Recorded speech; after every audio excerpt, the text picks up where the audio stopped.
ating dinner for tonight. Ganyan lang siya mga kamamshi. Simple dinner lang. Ayan. But healthy one. O, diba mga kamamshi? Ayan.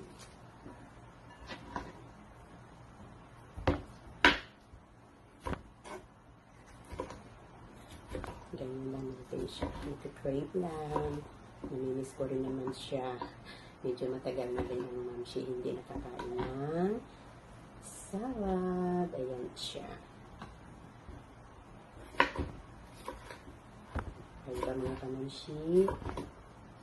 I'm sure, lagi tayo nagsasalad din sa bahay. Lalong-lalo na kapag medyo light lang ang kakainin natin. Pag rin like nag-exercise or medyo ready naman sa lunchtime. Kaya, ayan. Ayan lang siya. Okay.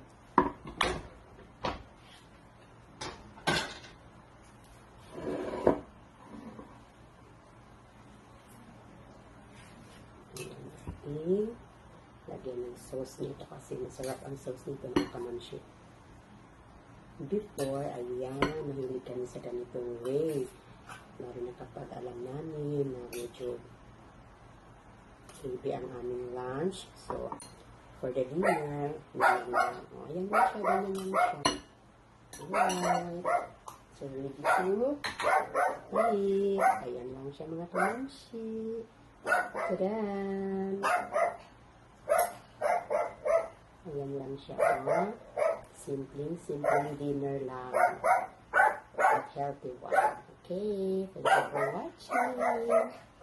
Have a good day. Please like and share my video.